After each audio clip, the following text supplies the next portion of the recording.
Okay, Randy, thank you for taking the time to come onto the podcast today. Thanks for having me.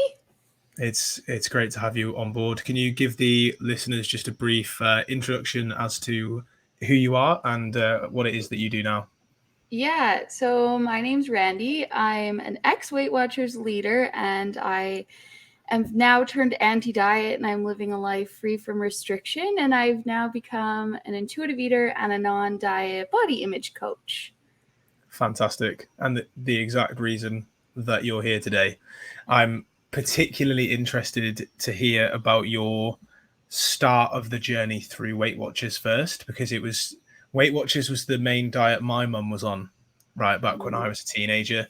So I remember her counting points and, getting like Weight Watchers friendly meals from the supermarkets and things like that. So tell us a little bit about your journey into starting Weight Watchers. Let's go right back to the beginning.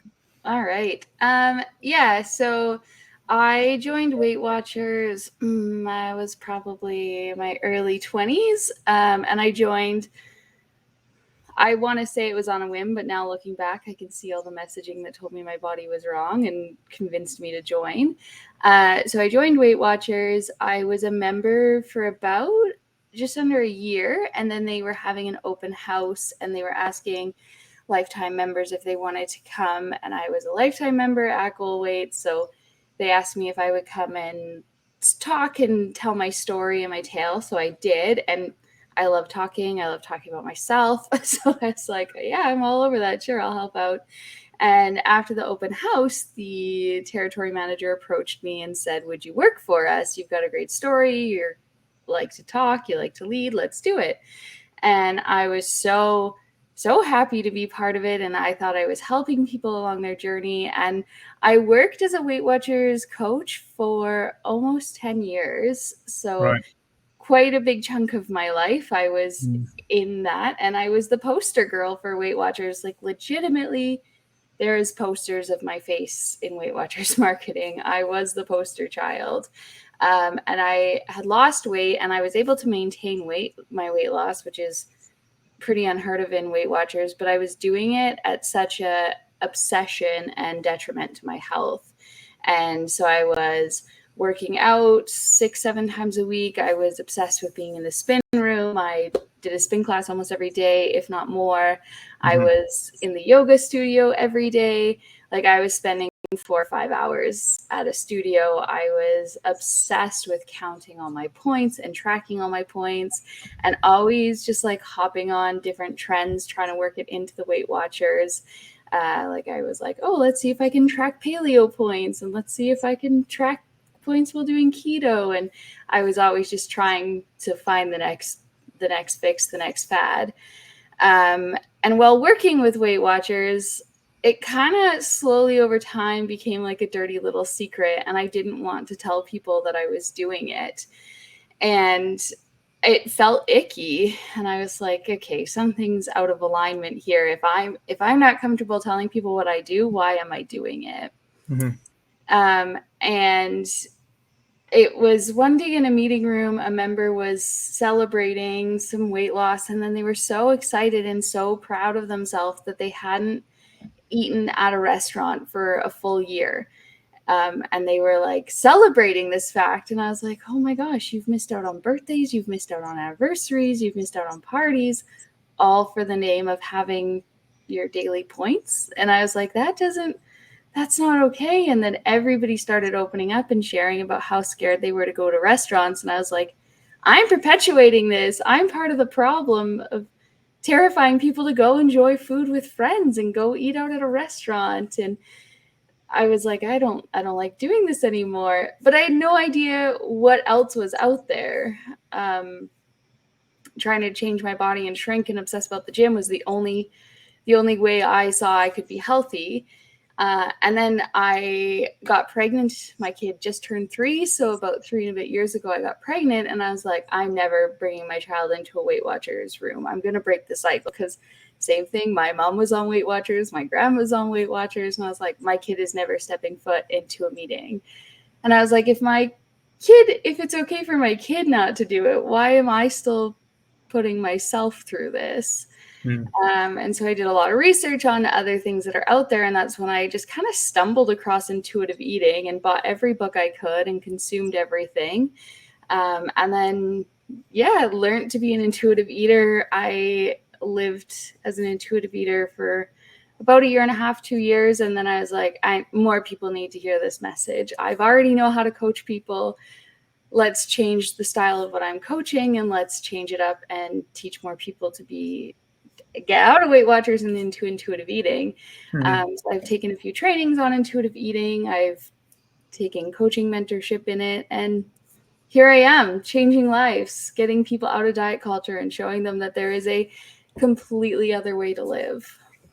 Yeah, a life free of having to diet and restrict the whole time. I think it's interesting hearing your turning point of not only the start of, I mean, the continuation of you counting your points and exercising quite excessively to maintain this goal weight that you were at. And as you said, like almost experimenting with different fad approaches like keto or paleo and as if there was something else alongside counting points that you should be doing. And that meeting where you mentioned that people hadn't been eating at restaurants and had been so afraid of going over their points for like living life, that seemed to be the real key turning point for you to be like, this doesn't seem actually like a healthy way for people to be living their lives.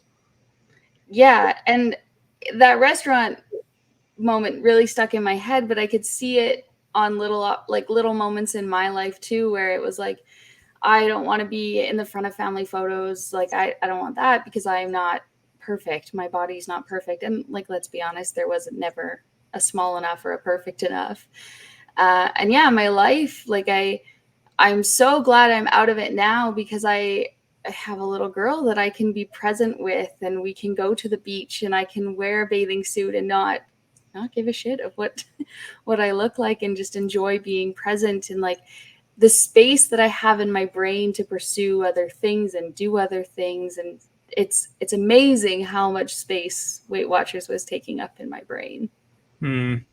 Yeah, I mean, that's an interesting point you just said there, Randy, about no weight or size was ever like small enough, but yet you were at goal weight. So are you saying that even at this goal weight that you decided, there were still hang-ups that you had around how you looked and felt at that weight as well?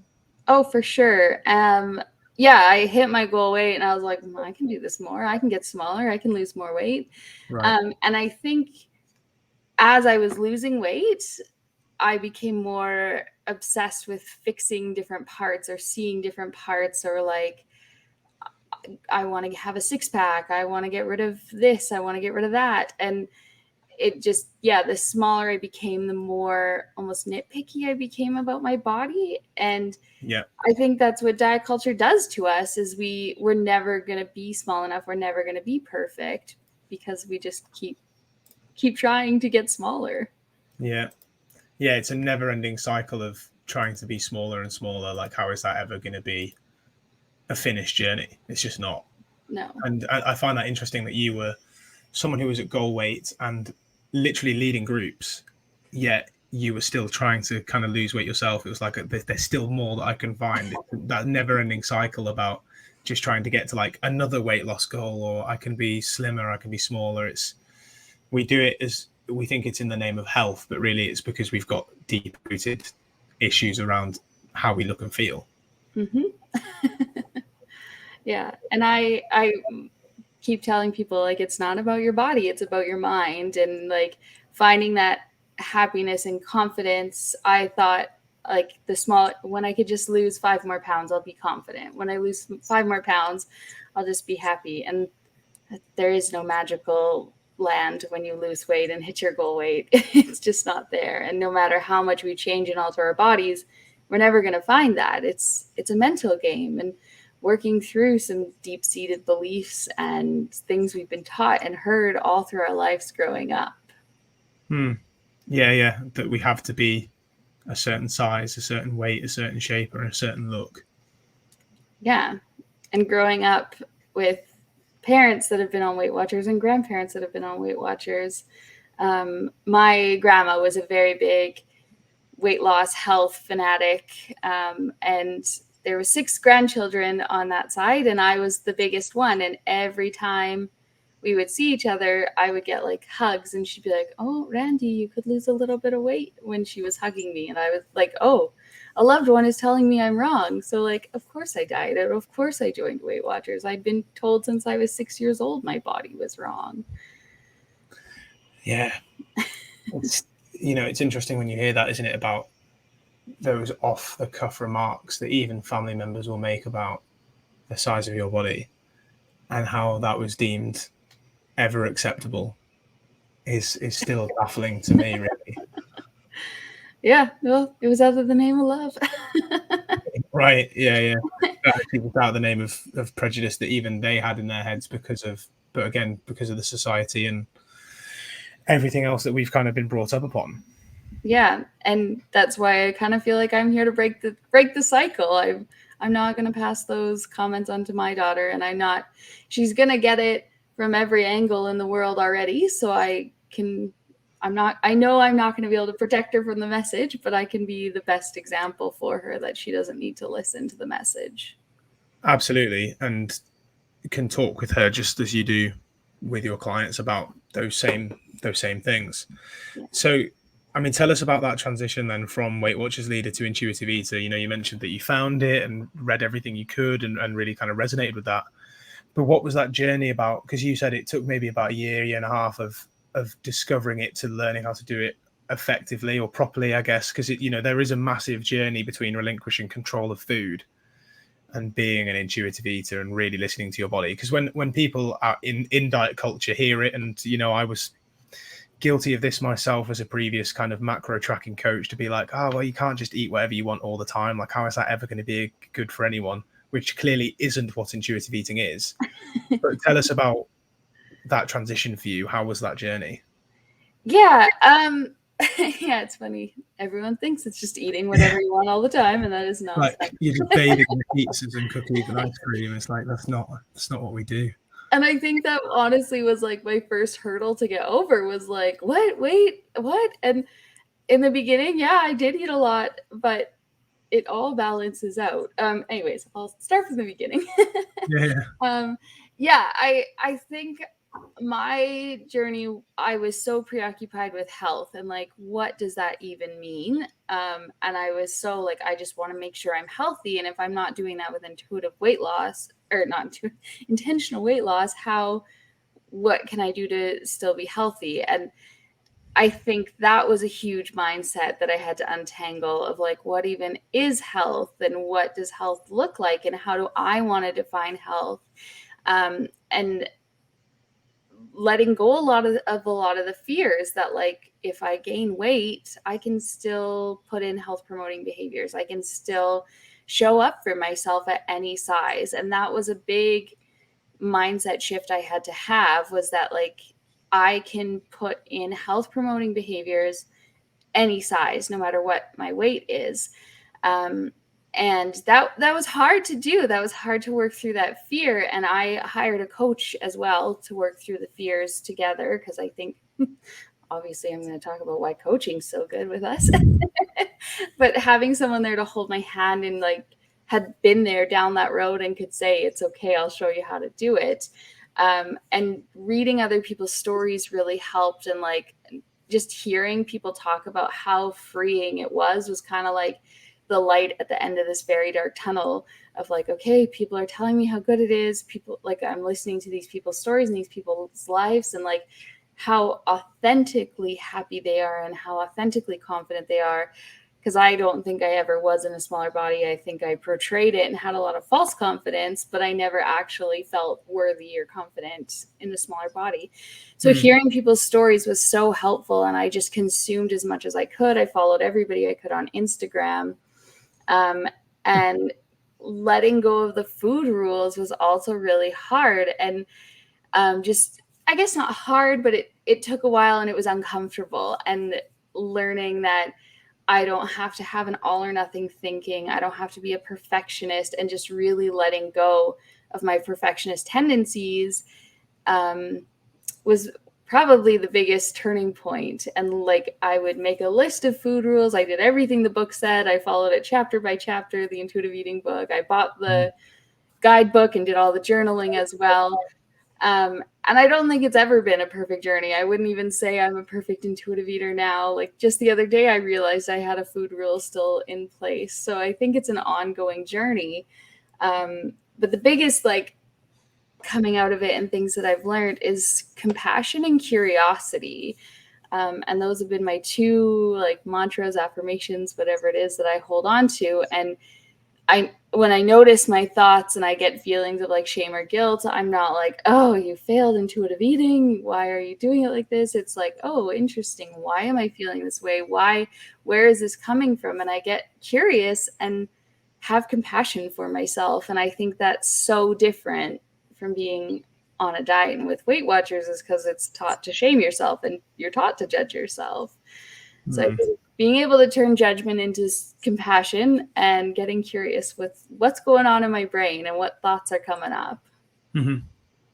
Yeah, well, that's the biggest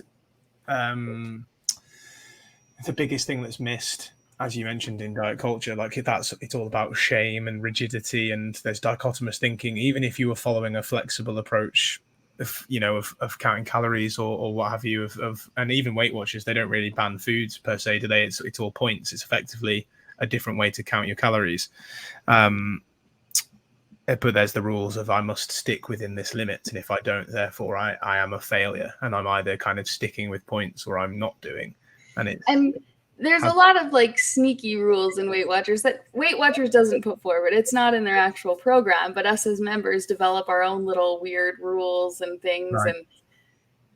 And like, you'll hear something in a meeting room of somebody's like, oh, this worked for me. And then everybody jumps on that trend and tries that one thing. So yeah, it's not that like Weight Watchers has rules besides sticking in your points, but the culture does, and the message boards and the Instagram pages all had their own little rules to follow. So you definitely, like, you create a lot of rules for yourself.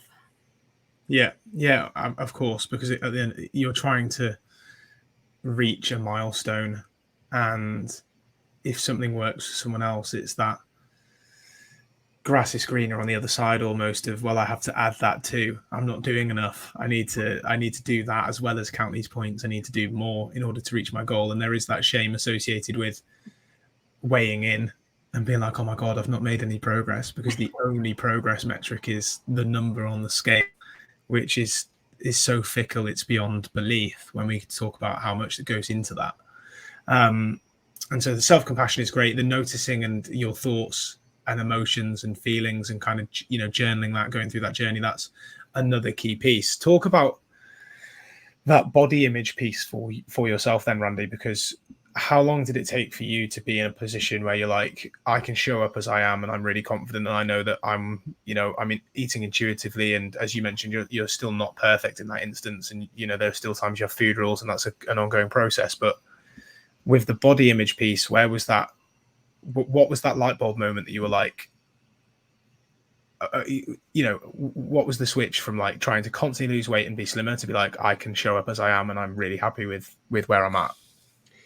Yeah, I think the big thought that I was holding on to is like, somebody's profiting off of these insecurities that I'm having. So as a feminist and an activist, I was like, I'm done letting big corporations tell me that my body's wrong. And that was kind of the thought that I held on to. And anytime I had a thought about like, oh, I'm not this, I'm not perfect enough, I'm not strong enough, I was like, wait. I didn't create these. Like, this is a learned thought. I was not born with these thoughts.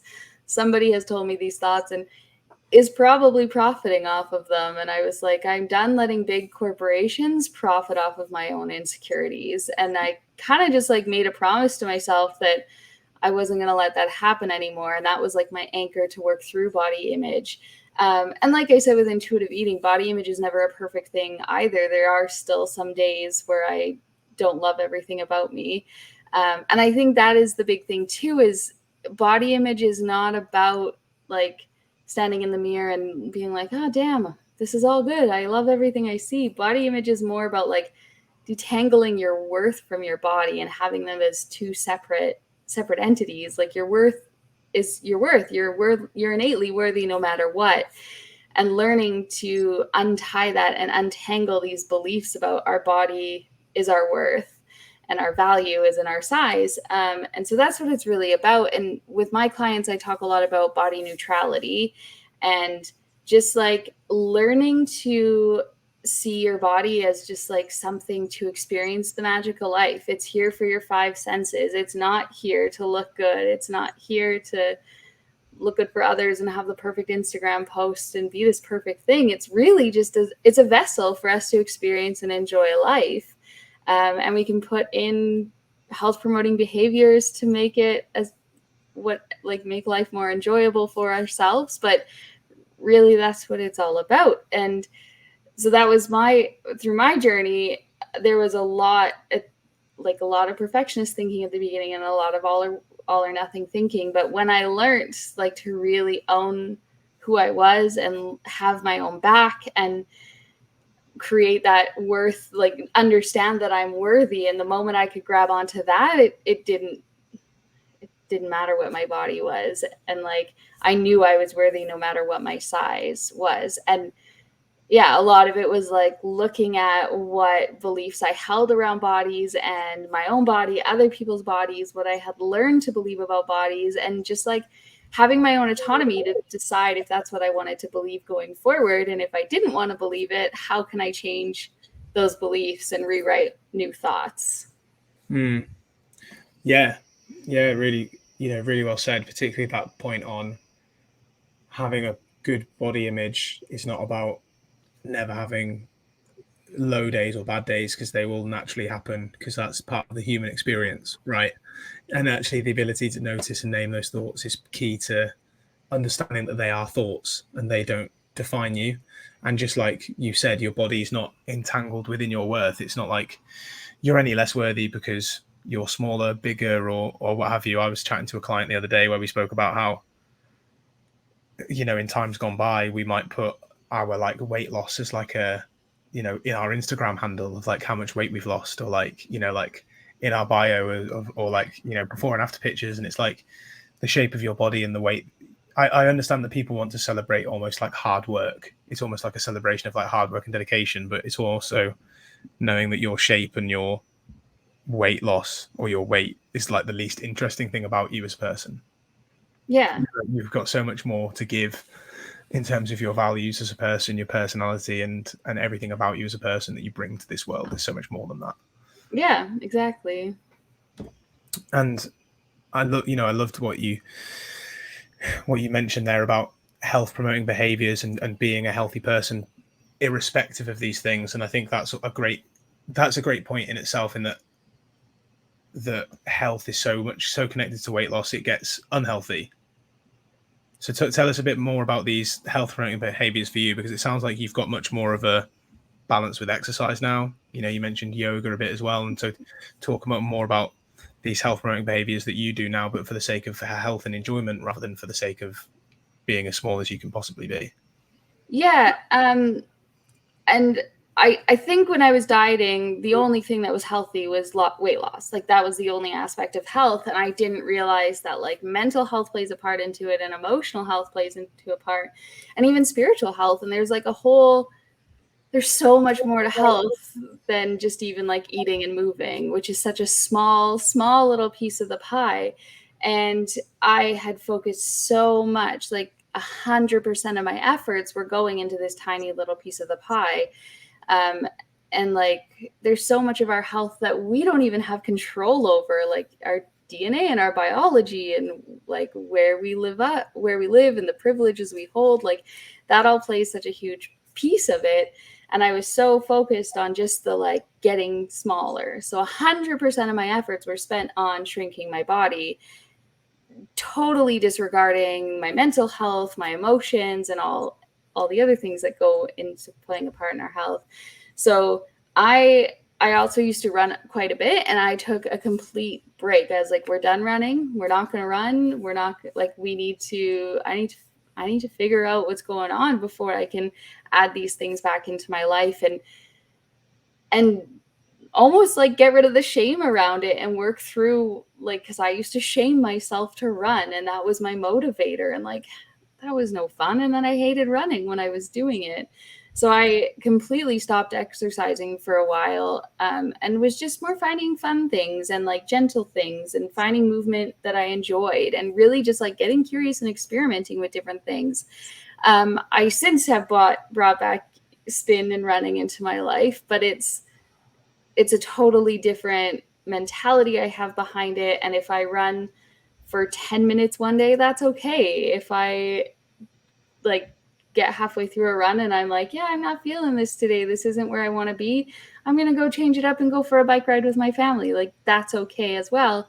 Where before it was like, I must have this output. I must like get 10,000 steps on my Fitbit. I have to close all my Apple rings. And now my focus is less external and more internal and just continuously checking in with myself. Yeah, so my activities changed, and I go paddleboarding and I go kayaking with my family and I go hiking and I do all these things that I didn't even view as like acceptable movement before. And it's so much more joyful, and it's bringing so much, like, my spark is back because of it.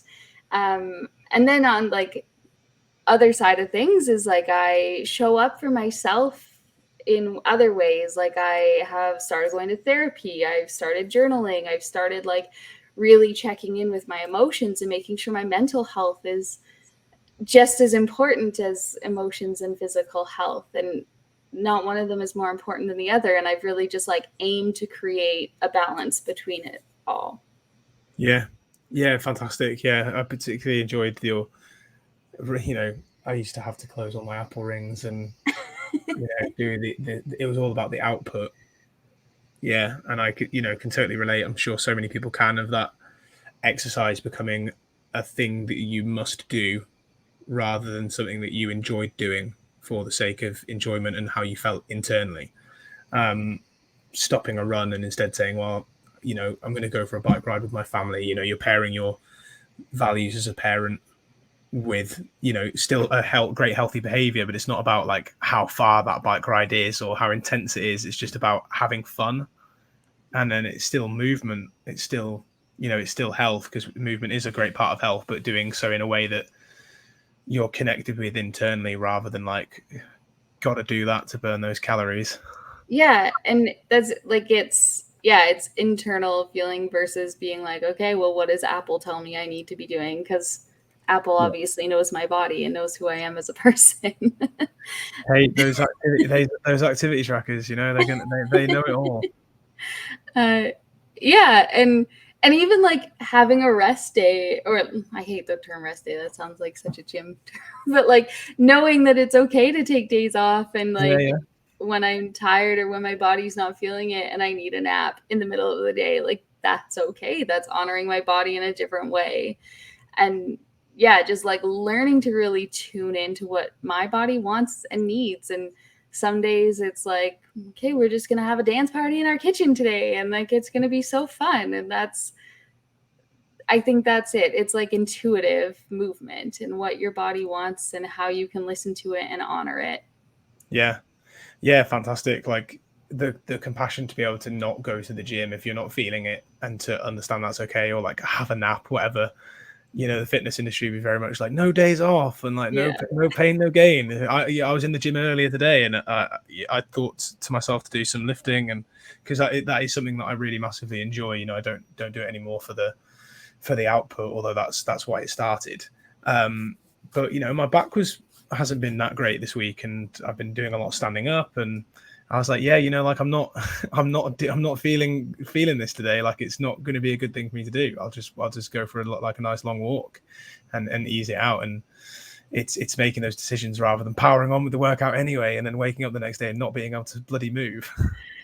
Yeah.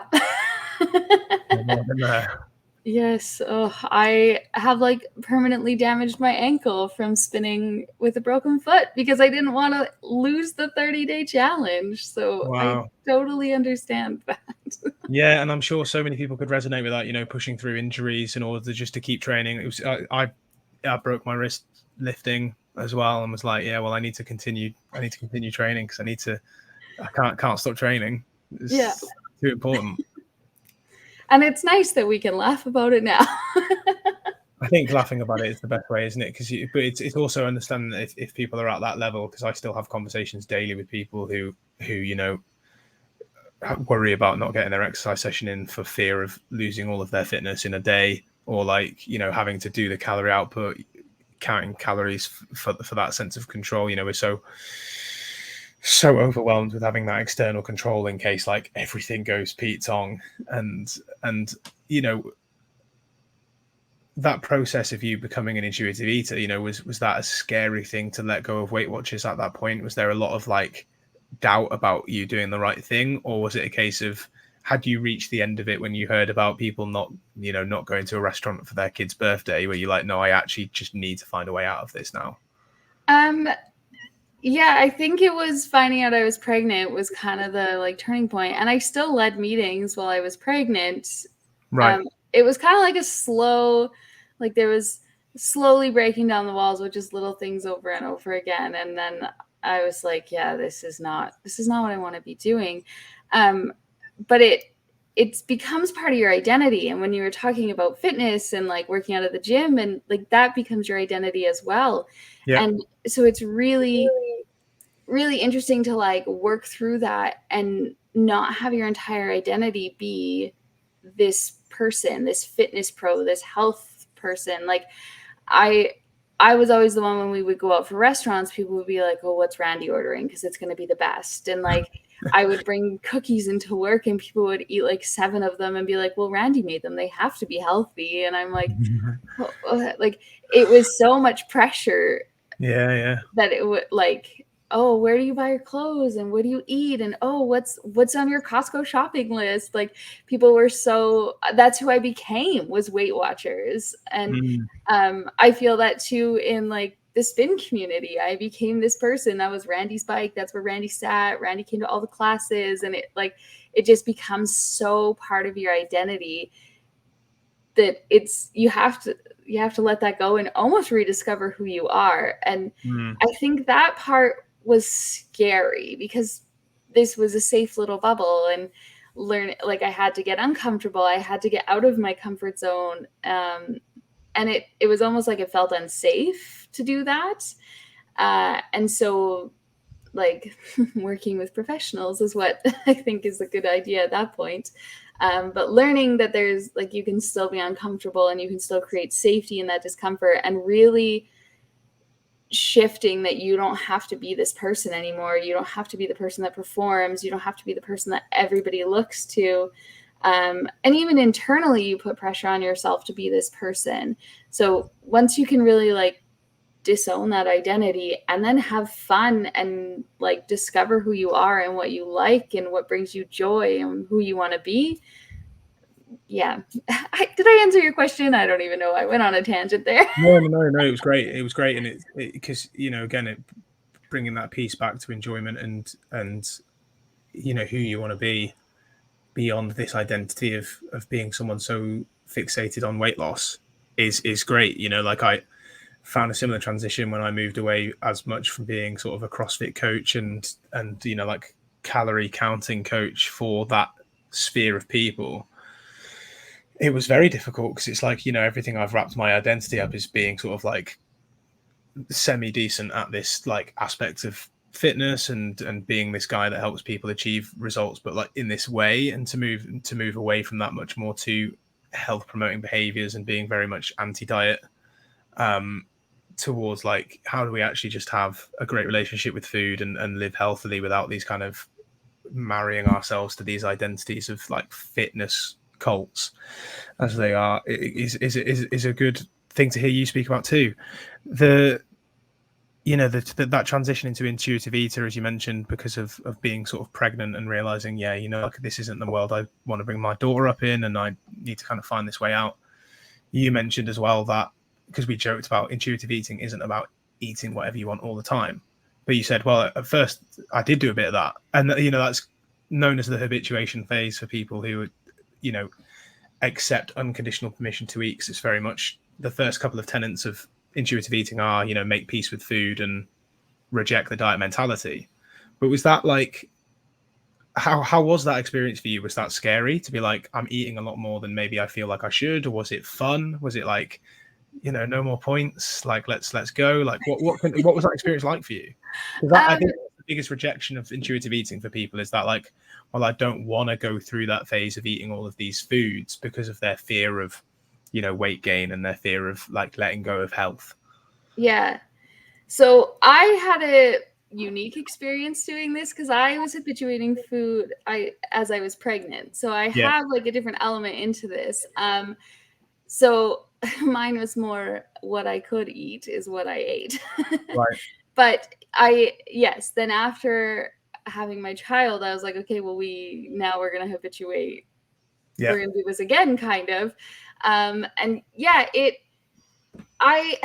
I don't really think, I'm trying to think back, it feels so long ago, but I don't really remember there being a fear there, just because I was so ready to be done with dieting.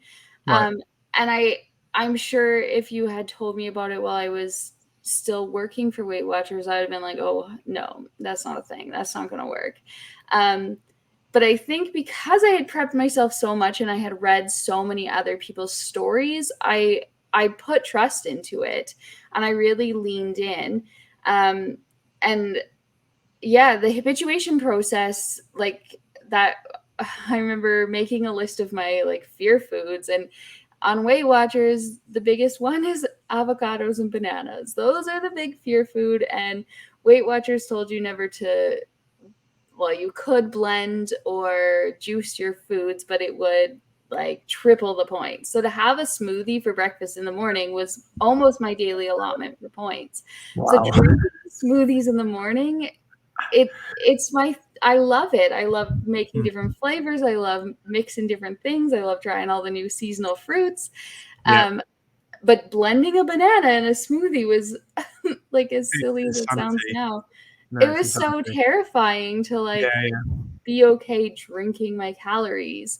I also love Cheetos, and I was like, okay, we're gonna do this. We're gonna trust that people know what they're talking about, and I'm gonna go. And I remember we cleared a shelf on our pantry, and I called it the habituation shelf, and I filled it with all the fear foods that I had. And yeah, anytime somebody had told me, like, anytime your body craves something, to go for it, because what that's doing is it's building up the trust that you are going to feed yourself. And I was like, okay, I can trust that. I can see the like scarcity versus abundance mindset. And so that's what I did. And like, I think it's funny now because I was cleaning my pantry the other day and I threw out like 3 bags of chips that had gone bad. I threw out ice cream in my freezer that had freezer burn. I still have chocolate in my freezer from Halloween last year. And like those things now can sit in my freezer. They can sit in my pantry, and I don't even know they're there. They don't call my name. I don't think about them. They're just food. And yeah, I can have fun foods in my house all the time. I can go get ice cream with my kiddo. We can go out for fun little dates like that. And I don't even really know how to explain the process, because it just kind of slowly happens. And you show up for yourself and you keep putting in the work, and eventually you build this trust with your body, and your body starts to trust you that there will be food. You will be able to feed me. I'm from Canada, so we have Tim Hortons, and we all loved these everything bagels. And I was like, oh, these are the best thing in the world, but I never ate them because they were so high in points. And I remember being like, every day this week, we're going to go get these bagels for breakfast. And by Friday, I was like, these are not good. Right. Wow. Okay. I remember putting them on such a pedestal and being like, oh, they're just the best. And they are good. Like, don't get me wrong, but I had a client once tell me, she's like, you took the shininess away from food. And I was like, that's the perfect way to say it. Like, habituation takes all these foods off of a pedestal and makes them just food. And you actually can like eat them and see how they make you feel. And if you like them, if you enjoy them, if they're satisfying, like, you get to make all those choices, not not your tracking book or your calculator. Yeah, I mean, that's a great point about taking the shininess away from food and realizing that so much attraction that you have to food becomes the point of, because it's restricted, it's banned, it's taboo, it's, you know, like the forbidden fruit is wanted more. And it's interesting how, like, the fruit smoothie thing is interesting, of how it, like, exceeds your points if you're just blending it. And it's like, where does that become a thing? And because it's similar to, there's a regime, I don't know if it's in America or not, but there's a regime in the UK known as Slimming World, which is very popular. I And have Slimming clients World, from the UK on Slimming World. yeah, so it's like sins of a banana are like tripled if you mash it. And Yeah. it's like, what the hell's going on in the world? But here's a question, because this is something I get asked quite a bit, and I want to hear your take on it as well. Because when you were talking about cravings of the body and like honoring those cravings because of, you know, your body telling you what you fancy and what you desire, and especially through habituation, when you're getting rid of food rules and being like, right, you know, I need to go take the shininess away from food so that I can truly choose what my body, you know, truly needs and wants and all that.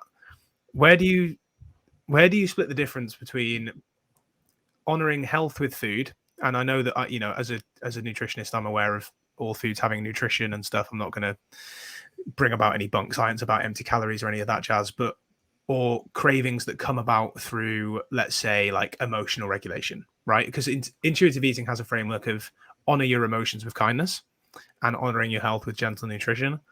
I've read the book a couple of times, and but where do you cut the difference, do you think, in terms of knowing that your craving is coming about because you're stressed, you're bored, you're frustrated, or it's, you know, it's an emotion rather than what your body might need in that instance? Where do you think that you split the difference, or where do you personally feel like that's a road or a barrier, or do you know? Yeah. I have a little diagram in my stuff that I use with my clients for this.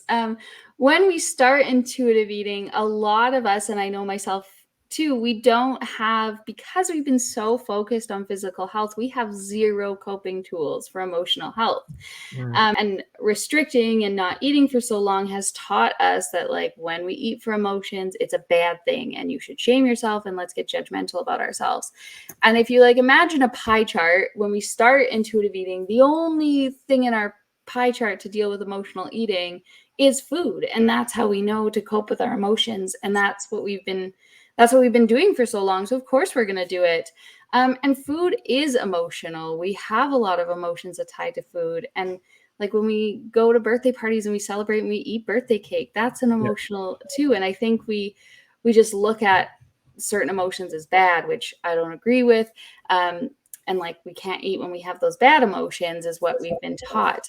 So what I do with my clients is we really, like, work on adding more pieces to that pie. So we build their toolbox on what they can use to cope with emotions. And the number one thing that I want to tell people is compassion will get you so far. So if you are emotionally eating and you find yourself in that place, judgment is not going to help. Hating yourself for doing something is never going to help.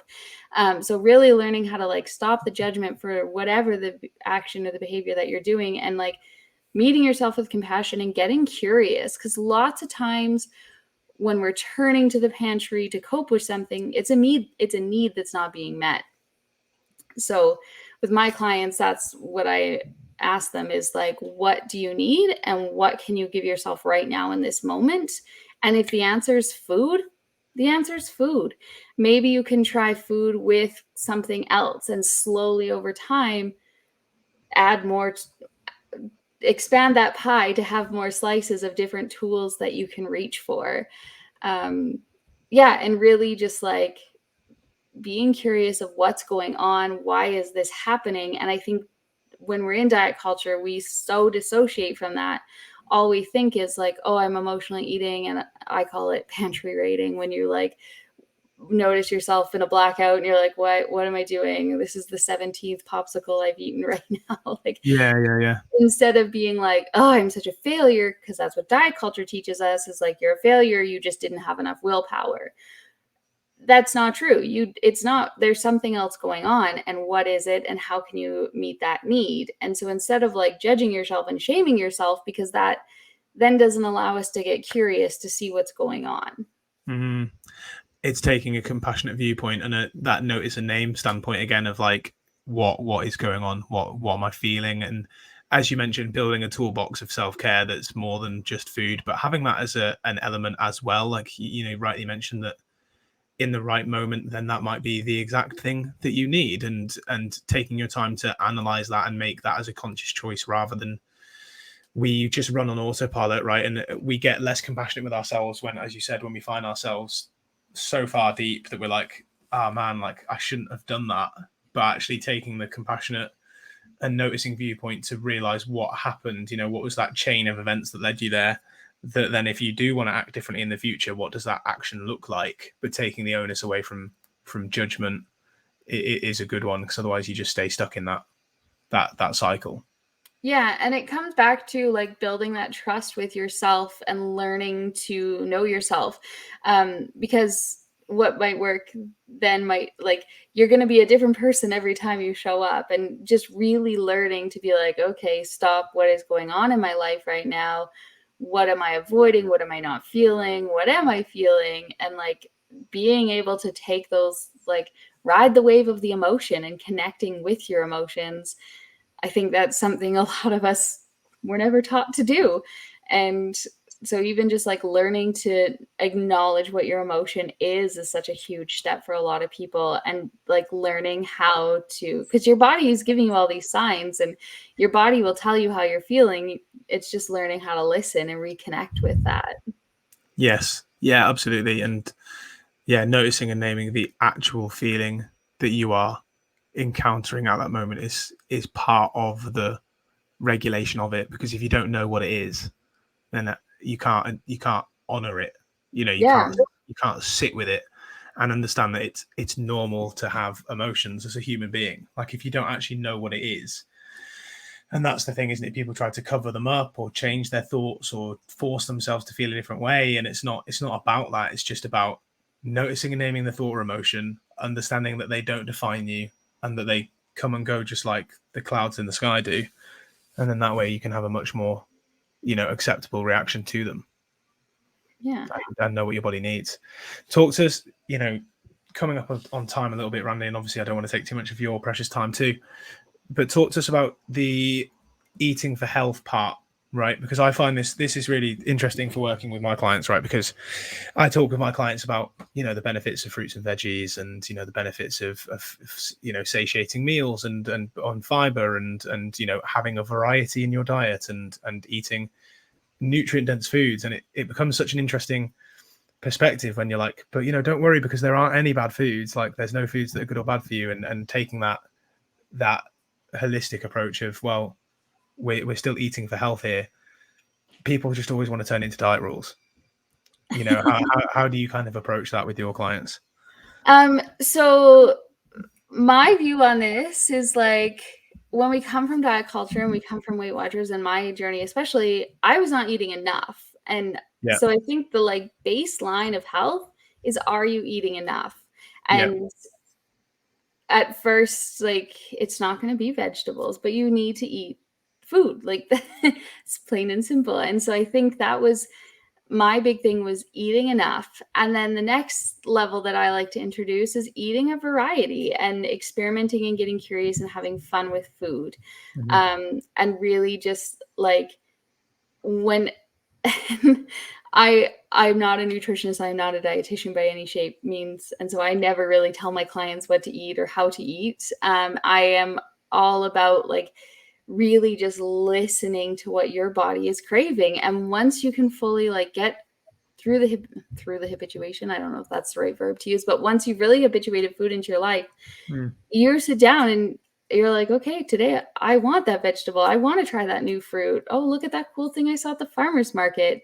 And really making just eating enough and eating a variety is, I don't have much more than that with my clients. And once you do habituate and listen to what your body craves, it does become, it finds its own balance, and it finds its own way of getting all the nutrients in. And really just like, yeah, I was like, I want to roast carrots on my barbecue. Like that's what I was like, let's do it. Let's see if we can make some fun carrot recipes. And yeah, just really like listening to my body and what it's craving. And sometimes that's salad, sometimes it's this, sometimes it's ice cream, and just honoring that.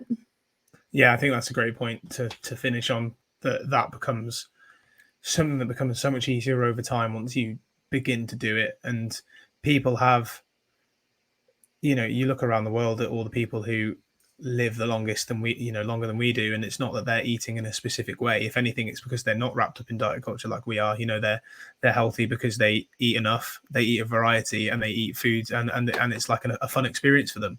And then outside of that, they've got great social health, they've got great physical health, they get plenty of sun exposure and movement, and they don't smoke or excessively drink, those kind of things. And so it's, if we can adopt that approach to then think, well, you're going to have your own culture of eating that's been brought on through your family and where you brought up. So as you mentioned, going to the farmers markets and going out to eat, you're going to know what meals make that you've grown up with, that you know how to make, and that your body enjoys and that you enjoy, and that feel like that have the variety that you need.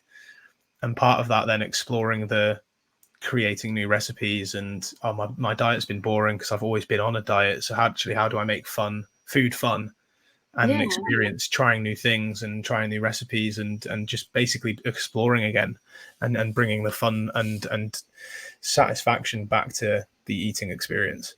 Yeah. And also too, like some days I am busier than others, and like I have more privilege than other people. So like being able to work in, like, I love how you said your own family culture of what you're eating. So yeah, like busy mom running kids out everywhere and going places. Like sometimes it is like, I need something fast and I need something quick. What can I fit in my life right now? And like some days it is like, we've got all day, let's play and make food and have fun with this. And I really like that you've got your own little culture in your family of what you're going to eat. So Well, thanks so much for being so gracious with your time, and all of the great insights. Where can people find more about about you, your journey, and what it is that you do? yeah, so I'm on Instagram at Randi Cox Coaching, and I also have my own podcast that really goes into deep about my Weight Watchers story, and it's called Great. Life's Too Short for Weight Watchers. Great, love it. Yeah, so those two spots are mainly where I hang out, so come find me on Instagram. Fabulous. Yeah, I'll make sure to get those in the notes of the episode. Thanks again for coming on. Yeah, thanks for having me.